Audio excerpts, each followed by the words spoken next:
Ladies and gentlemen, boys and girls, it's time to do something a little different. I just ranted for 1 full hour and you're never going to see it because I said what I really think.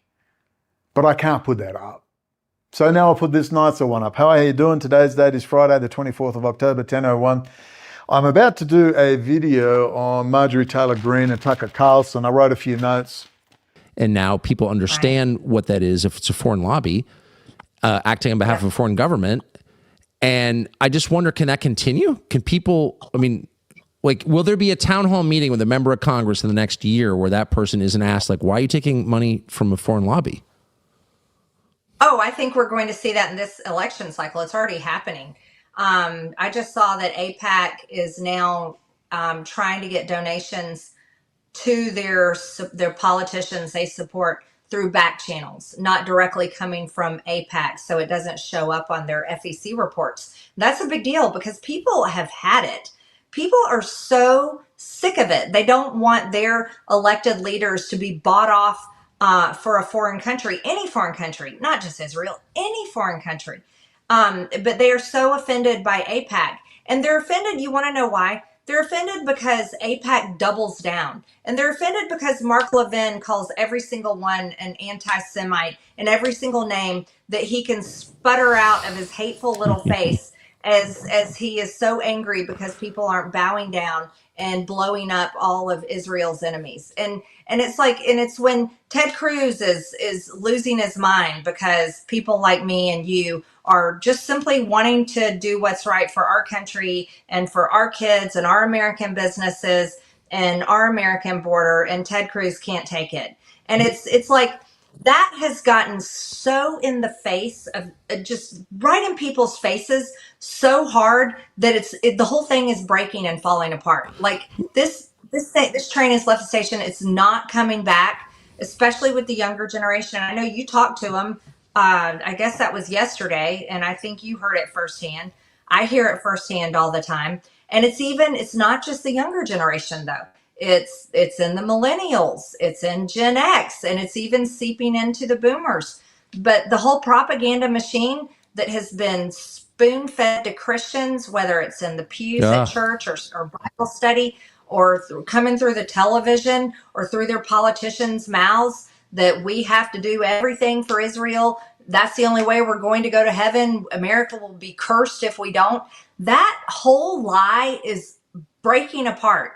And thank God it is, because I, as a Christian, you as a Christian, we know there's only one way, and it's through Jesus Christ. He is our Savior. He died on a cross for us. He rose from the dead in 3 days. He is the one and only living Son of God, and he is seated at the right hand of the Father. And he's going to come again one day to judge the living and the dead.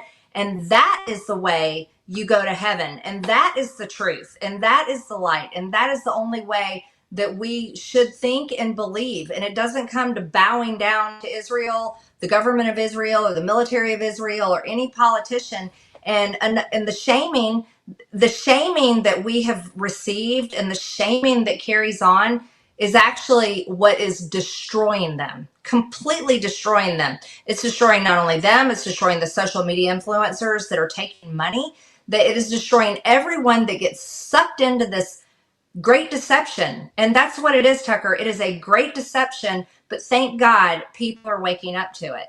A few questions to ask to try to get people to think, not that it's going to matter anyway. But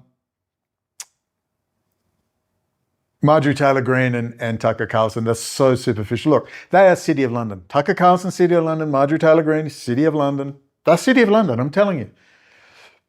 They're playing their role. There's a reason Milo Yiannopoulos, the one that went on Tim Pool, Chatham House boy, Bibi Netanyahu, rent boy. There's a reason Milo Yiannopoulos was Marjorie Taylor Greene's intern, and then he's on Tim Pool saying the crown has to go, blah, blah, blah, blah, blah. You need to, right, let's watch it again.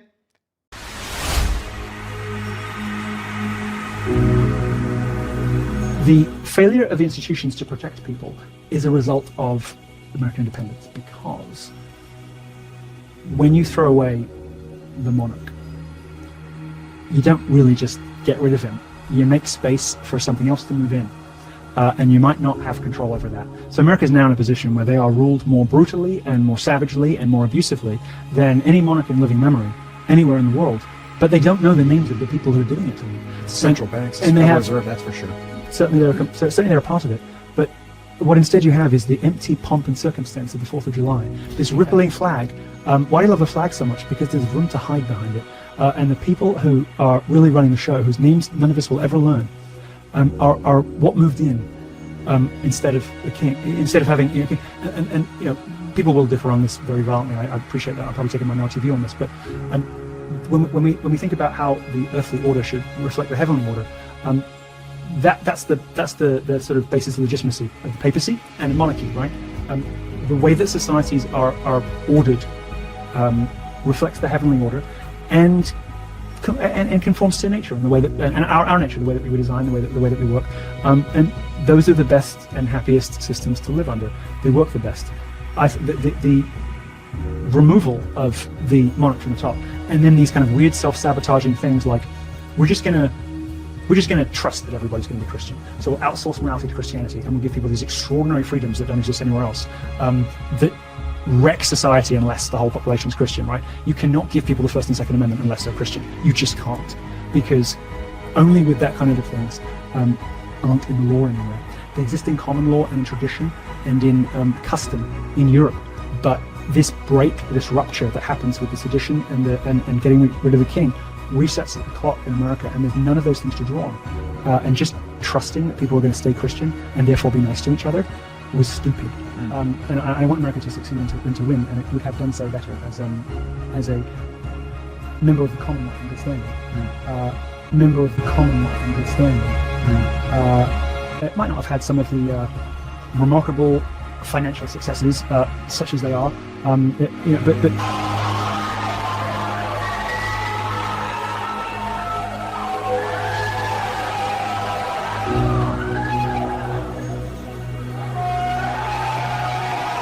well, the model, let me be very frank, I have never been an aficionado of the Constitution. The reason for it, it's outdated. It's profound. You'll never see this repeated anywhere, anytime except me. But not us, because no one sees it, and yet he did it in full view. Marjorie Taylor Greene, you're full of shit. Watch it. Come on. And he's still wandering around. He found Jesus under his pillow or under his bed or his boyfriend. Come on, man. Chabad Lubavitch are still sitting there in the White House. Jared Kushner. It's over. All right, it's over. RFK's still slurping on Chabad cock. Trump's slurping on Chabad cock. Whatever good is apparently being done, I don't believe a word of it. I'm done with it. I'm just going to call it how I see it now. You finished America. The Republic is finished. It's finished. Not because you couldn't solve it, but because everyone's just sitting around. Selling coffee mugs and t-shirts. So I guess if something was going to happen, it would have happened a long time ago. And it's not happening. You know, I've had General Millie's Jag's sister in my bed. I've had Fred Smith courting me, founder of FedEx. Skull and Bones, best friends with George W. Bush and John Kerry, courting me. I've been invited out with all the Jesuits of Australia, the former Prime Minister Tony Abbott, best friends with the Windsors. Well, that's who I've been invited out with. Colonel James McMahon, Minister Joe Francis, Royal Australian Navy. So I've been invited out with. ASIO's courted me. Are you fucking kidding me? I've had Fulbright scholars and clearly fucking CIA people fucking contacting me, Joint Special Operations Command, visiting me. And nothing's fucking changed. Nothing has fundamentally changed. When you look at it, all I see is deals being done. Just deals. It's been up and down like this as they fight. All right? The US elites fighting with the EU elites. And it was first the US elites with Madison Pompeo was like this, just boom, boom, boom, separating Germany from Russia. And you've just seen it squeezing back to this deal. Instead of the US just taking over and dominating. It's all a big show. All a big fucking show. Because the whores in the United States are so vile and disgusting. The disgusting whores, filth in fucking Europe are so disgusting they can do a deal. And they're going to fuck us all. They will fuck us all. And until someone in the military wakes up, I want the trained killers. If I got water pipes are leaking and the walls and the foundations are shaking, I want a professional plumber. Only the military can fix this. Only the military. It's got to be a military coup. You can't lose with a military coup. You know why? Because you'll know instantly by who they round up. Who they're going to round up. You'll know. 21st 24 hours. When I see a bunch of Lehman Brothers and JP Morgan and Goldman Sachs and all the right people all getting thrown out, deported, jailed for life, or even executed, when I see that, I will know. If they don't do that, then we'll know too that it's over. And then 300 million firearms, Second Amendment, are you going to act America? And the answer is no, I already know. I just want the lie to end. I want the lie to end. It's over. No more fake two-party bullshit, no fake dialectic anymore. Republic or no republic? Which is it? I thought we'd do something about astrology. Don't laugh. Let's do something about astrology. Shall we? Synchronized watches. Here is my birth chart. Let me elaborate on this for you. Oh, you know, I've got the pen out. You know what that means. Here is the eastern horizon.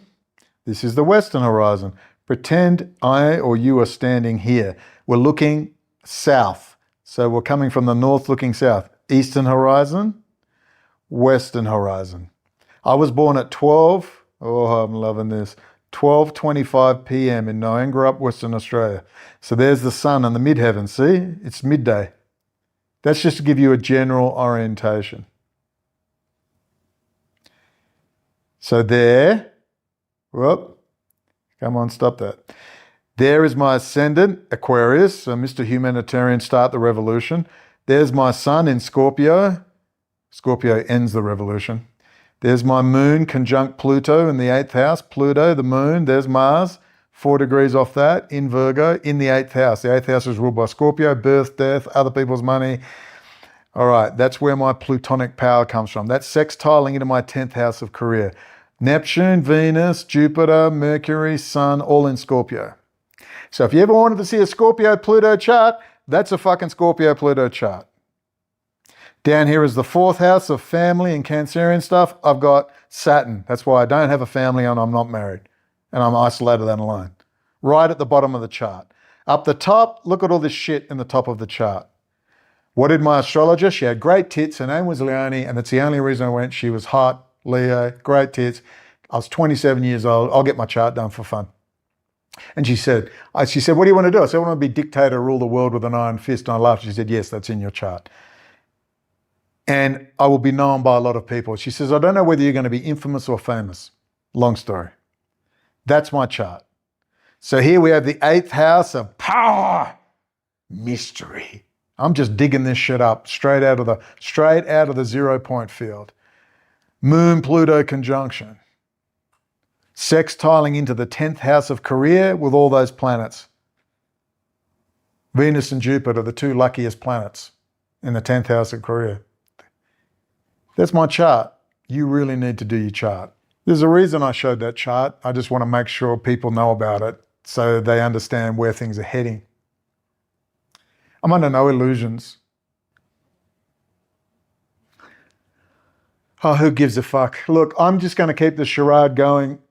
I think we have to accept now that it's not that it's nothing to do with the Constitution or the Republic. That's just the bullshit they put out there. These are billionaires who just are fighting other billionaires in Europe. Okay? That's all it is. They don't give a shit about us. None of them give a shit about us. The rich continue to not pay. What's not on the radar? Okay? I hear it mentioned here and there. Taxing the rich.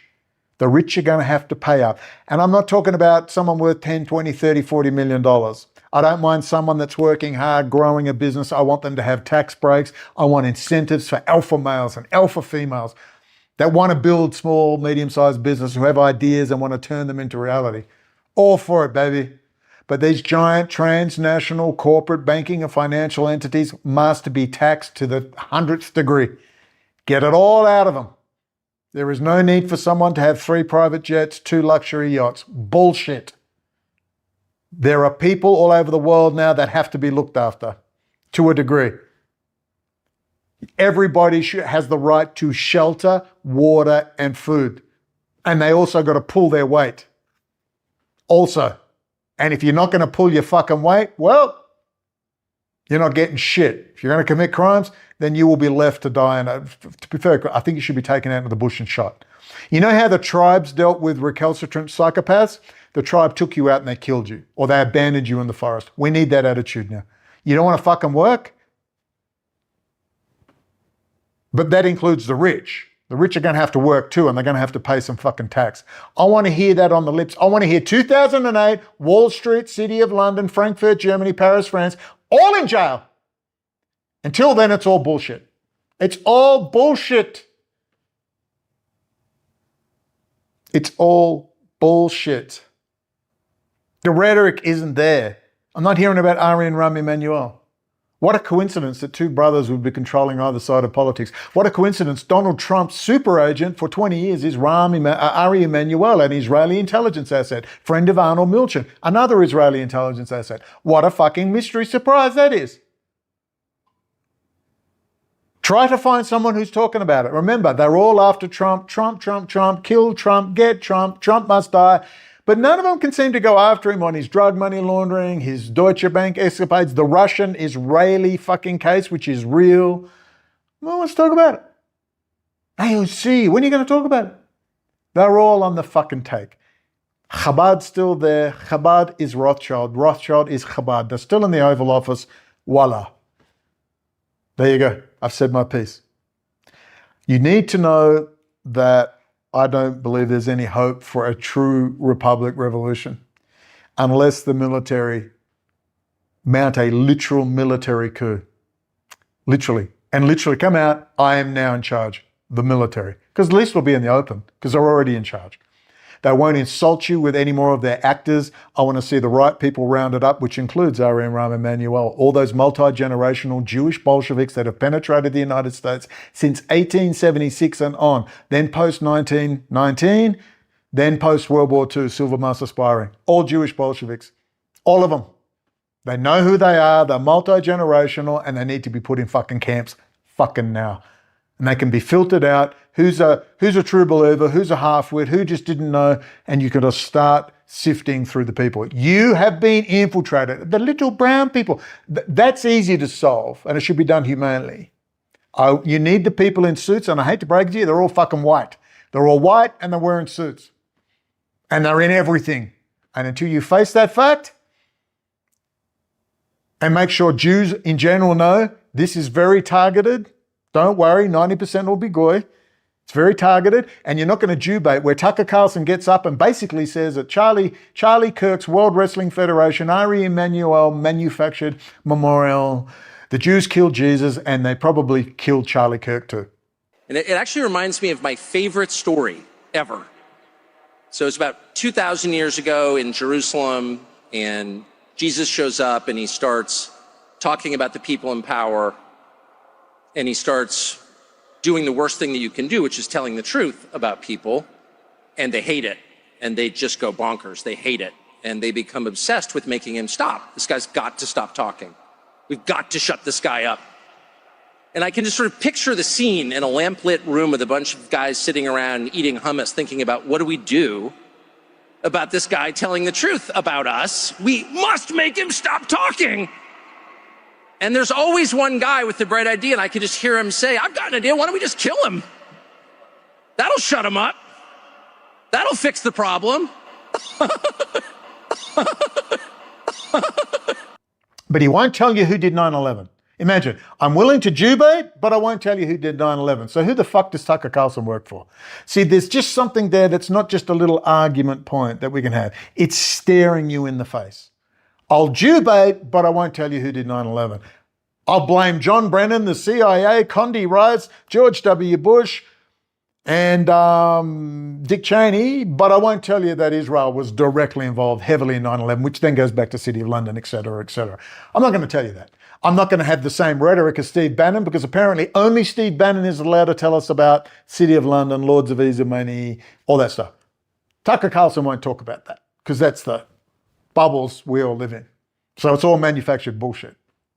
It's all just rhetoric with no concrete. There's no concrete changes taking place. If there were, Jared Kushner would be dead or fucking, I don't know, in a gay brothel somewhere with his whore daughter, and Donald Trump would be gone. But apparently everyone believes the Republic hinges on an orange clown, a failed drug money launderer, a completely failed businessman who's a fucking incompetent at everything he does, who's worked for 40 years on and off with the FBI, who was a friend with good old Epstein for 20 years, and apparently the Republic hinges on that PP infatuated with his fucking whore prostitute wife from the Eastern Bloc, Melania. And all came from fucking Jeffrey Epstein. And the Republic hinges on that fucking orange clown. Are you kidding me? Biden, the pedophile over here, Kamala, the cackling cat lady, witch drunk, the drunk. That's the best you got, America. That's not worth saving. Let's just get the military in charge tomorrow. We can all stop pretending. Stop pretending. Are the Chinese communists pretending to be democratically inclined? They're not. They said, we're Chinese communists. We have a quasi-private sector, blah, blah, blah. Not pretending. The only one pretending is the United States. So let's just have the military coup now. And then you'll know. You don't want a military coup because then the ambivalence is gone, and you like ambivalence because you never have to act. You never have to make a decision. I like it because now it's over. Either they're rounding up the right people and we're in the beginnings of saving the Republic, the suspension of habeas corpus, the locking up of all the right people, just as Abraham Lincoln did. Either fucking do it now, or it's all bad and they're going to kill us all. Well, great, well, no. Then your Second Amendment, you're picking up your guns, boys. Woo, guns, look at my muscles. I've got a tattoo. You ready? You've been killing darkies overseas for 70 years, America. Now you're going to have to kill some white people in suits from Wall Street. Oh, God. Oh, no, I can't do that. I've got coffee mugs and T-shirts to sell on my Special Forces channel on YouTube. It's fucking embarrassing, America. You are an embarrassment. Bring on the martial law, for God's sake, as fast as possible. Let's just forget this bullshit game now. Chabad Lubavitch still in. I mean, we must have Chabad Lubavitch in the White House. They don't even hide it. They're putting it up there. Look, we have a bunch of psycho, child-killing, fucking sex trade, organ trading, drug dealing, drug money laundering, blood diamond laundering pieces of shit in the White House, and we are very proud of it. I mean, what will it take, America, before you fucking revolt? What will it take? If that's the Republic is dead. The Republic is a piece of paper. There is no flesh and blood that give a shit about it. Well, the Jews made me do it, and the Jews brought in all the migrants, and the Jews. Yeah. When are you going to do something about it? Okay, look, let's just be honest. You think I give a shit? I have nothing. I have a fucking drone and a tablet and this phone. I got nothing to lose, dude. Nothing. I can't stand the fucking lie. I can't stand it. I can't stand it. Stop the democracy, republic, fucking freedom, fucking bullshit. You're the most surveilled country in the fucking world. And they keep sprouting that bullshit. It's fucking embarrassing. And Americans, you just live in this cognitive dissonance. It's like maximum security jail. Once you learn how quickly you adapt to maximum security jail, it's frightening because you know that in 2 weeks, people adapt. First time you're in maximum security, it's very intimidating, like particularly remand center, the most dangerous maximum security. It's where everyone's going maybe before trial, where they're all coming down off their drugs, they're all fucked up, they're all emotionally fucked up. They're going through the shock of being arrested and looking at 30 years. So it's a very dangerous place. But you know what? You adapt like that. Within 2 weeks, you're adapted. You know who the psychos are, who the good people are, where to go, where not to go. You adapt like that. Like that. I was fully adapted to maximum security within a few weeks. Strip search, hang your balls out, hang your dick out. The women officers are there, but they're just behind the door and they can't. But you know what I mean? It's like, no, you wouldn't even care if she walked in and had a look. You didn't care. You're naked, you're spreading your butt cheeks. Totally normal. Totally normal. You wake up in the morning, 6, sun's up, and you see all the prison officers charging down, 20, 30 of them with their metal detectors and all their tools to fucking do a full strip search of the entire unit. Oh, they're doing a strip search, mate. Quick, let's just try and grab a quick coffee before they start. If we're lucky enough to have a kettle in your cell. It's totally normal. That's where we're heading. And you will adapt. I already know that. I know social networking science. I know human psychology, collective psychology. I know. That's where we're headed. The only thing that will give hope now is a military coup, a complete, total military takeover. In the open. Generals, we have taken over because the DOD is already running everything. I hate to break it to you. So we can just stop this silliness and it's like in an emergency, you know what I mean? The rights of your children, say your house is falling down, it's crumbling, there's water pouring out everywhere. It's an emergency. It's an emergency, America. You're going to have to get the military out onto the streets and restore order, roundups, execute, imprison, put in camps, all the people. Guilty, guilty, guilty. Individual guilt, not collective grabbing of people. Individual guilt. Individual Jews, individual non-Jews, individual Buddhists, Muslims, Christians, non-Christians, communists. Individuals, because that's what America's about. It has to be done. All right. I'm going to do this other stupid one on the bullshit of Marjorie Taylor Greene and Tucker Carlson. And then I got some better ones coming up. The reason I hesitate a little is because it's really interesting to me, but I realize, well, I'll keep making them, put it that way. But I want to link in the drug trade, Rotterdam, Amsterdam, and the fact that it just happens to be that the very core of the high technology sector is sitting right there with ICTS and Atwell Security, all started by Israeli Shin Bet, who all did 9/11, own the ports, do the ports, the airport security, and that's how they're shifting all the drugs around and how that's all linked in. I'm probably getting a bit too big because I want to try and link that into the likes of a fucking piece of shit like Eric Prince and the evangelical movement, drug trafficking, the military, drug money laundering through these giant 40,000 seat pro-Zionist evangelical churches. That's kind of tough, but I think I'm just going to allude to it or at least allege, and maybe someone else will do the hard work. Maybe Whitney Webb will suddenly pick up on it because she's now discovered Henry Kissinger. All right, ladies and gentlemen, sorry for yelling so loud, but you should have seen the other one. I'll tell you what, do you want me to put in a special one, but I'm going to make it like $500 US, and you'll just hear me ranting like, we'll talk again very soon. What is our common bond truly? Freedom. Freedom. Without freedom, you can't be a Christian no matter what denomination you belong to. You can't be a Buddhist. You can't own a donut shop. You can't drive from here to Oregon. You can't be an American because that's what it's all about, and it's the only thing that it's all about. Nothing else. Nothing else. It's about freedom. Only freedom.